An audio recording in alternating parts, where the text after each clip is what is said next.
के अरे तपाईँको रोयो भन्छ। चुनाव पछाडि त मै हो प्रधानमन्त्री, तपाईको प्रधानमन्त्री, प्रधानमन्त्री मै हो प्रधानमन्त्री, फागुन 21 गतेको निर्वाचन मै हो पछि प्रधानमन्त्री। को हो त प्रधानमन्त्री? बालेन शाह। हे त्यस्ता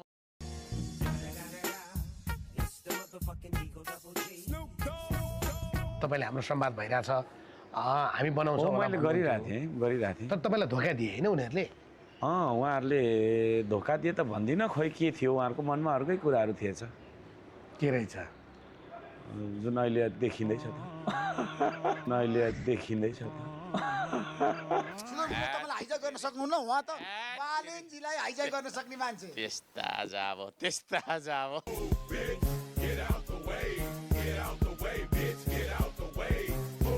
उहाँहरूको लागि म 3टा पठाइदिन्छु, 3टा चाहिँ पठाइदिन्छु। रवि लामिछाने होइन, बालेन शाह र के अरे त्यो अर्को कुलमान घिसिङ, उहाँहरूलाई चाहिँ यो 3टा टी सर्ट पठाइदिन्छु। यहाँ नराम्रो कुरा लेखेको छैन होइन।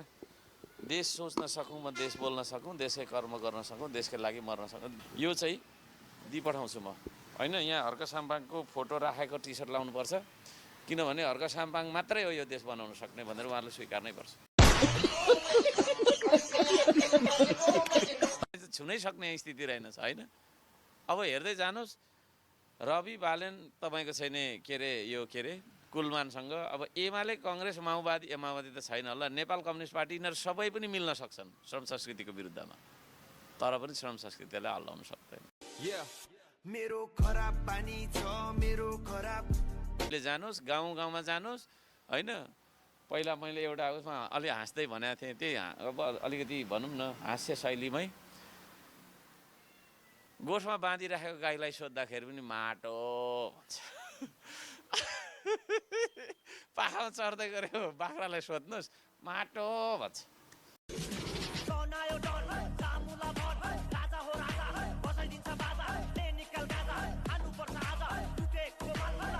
स्वतन्त्र पार्टी फुटाउनको लागि कम्मर कसेर लागेको एकजना पात्र हर्क साम्पाङ भनिरहेका छन् नि। कसले भने? जनताले। को जनता? राष्ट्रिय स्वतन्त्र पार्टीका नेता कार्यकर्ता सबै जनता, तपाईँको पहिलो बहुसङ्ख्यक मतदाता। तपाईँको पहिलो प्रश्नको उत्तर चाहिँ के छ भने, अब प्रधानमन्त्री बन्छु भनेर त सबै मान्छे चुनाव लड्या हो होइन। केपी ओली, गगन थापा, कुलमान घिसिङ, को हो अरू, राजेन्द्र लिङ्गदेन, प्रचण्ड, हर्क साम्पाङ अनि अरू पनि थियो होला त्यहाँ होइन। पार्टीको अध्यक्ष भएको नाताले प्रधानमन्त्री बन्छु भन्नु त कुन ठुलो कुरो हो त? राष्ट्रिय स्वतन्त्र पार्टीको विषयमा विभिन्न किसिमको टीका टिप्पणी गर्न थाल्नुभयो होइन। एक पछि अर्को गर्दै स्टाटस लेखिरहनुहुन्छ, जसले गर्दाखेरि रासोपा होइन एक हिसाबले तरङ्गित हुने अवस्था बन्न सक्छ। कहिले? आज दिनदिनै लेखिरहनु भएको छ। तपाईँ फेरि ठ्याक्कै डेटा लिएर आउनु न।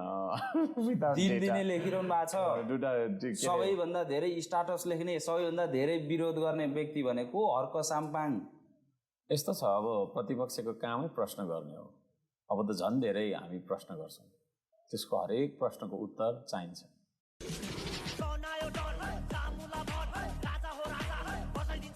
ध्यानै दिन्न कि गेटअपमा त्यस्तो छ। तर आम मान्छेले फेरि चिल्लो गाडी चढ्ने, चिटिक्क पर्ने, सुट प्यान्ट लाउने, कालो जुत्ता, कालो चस्मा, टिलिक्क टल्काउने मान्छेहरूलाई नेता मान्छन्। तपाईँको जुत्ता पनि फोहोरै देखिरहेको छु, ट्राउजर पनि फोहोरै देखिरहेको छु होइन। ज्याकेट पनि अस्तिदेखि मैले भने म धरान जाँदाखेरि नि तपाईँ यही ज्याकेटमा हुनुहुन्थ्यो, आज पनि यही ज्याकेटमा हुनुहुन्छ होइन। कहिले कहिले धोइन्छ।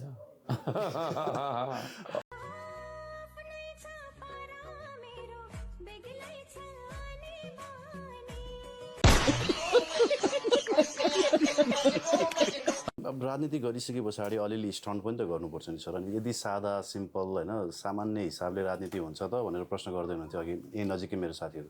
हो, कस्तो स्टन्ट गर्नुपर्ने रहेछ मैले होइन, यसो अलिकति तडक भडक देखाउनु पर्यो होइन, 6-7 करोडको गाडी चढ्नु पर्यो अनि बाइक चलाएर चाहिँ कता भाषण गर्न गइरहेको देखाएको थियो तपाईँलाई होइन। म त हिँड्दै पनि जान्छु अनि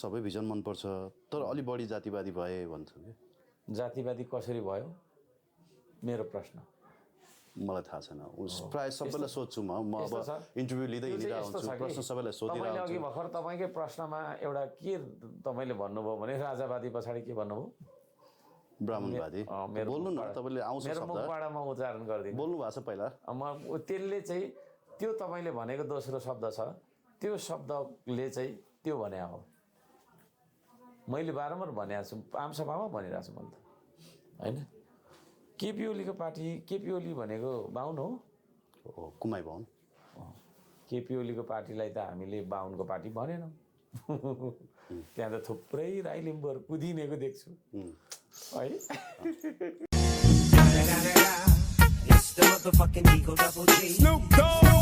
केपी ओली भर्सेस बालेन शाह त्यहाँ भयो तर तपाईँ आफै त्यहाँ जुत्न चाहिँ जानु भएन समीर तामाङलाई पठाउनु भयो झापा 5 किन यस्तो छ मैले सुनचरी 1बाट उठ्छु भनेर मैले उम्मेदवारी घोषणा गरिसकेको थिएँ फेरि म चाहिँ once spoken gone forever भन्ने मान्छे हो चालाकी गर्नुभयो म तपाईँलाई चालाकी गर्नुभयो सुन्नु न मैले तपाईँलाई मेरो खुट्टा काटेर दिन्छु भनेर वचन दिएँ भने नि दिनै पर्छ मैले चाहिँ म त्यस्तो मान्छे हो दिन्न मलाई चाहिने रहेछ भन्दिनँ त्यस्तो मान्छे है म फेरि त्यसले गर्दाखेरि नै म भन्छु 3 करोड नेपालीले ट्रस्ट मी म तपाईँलाई धोका दिन्न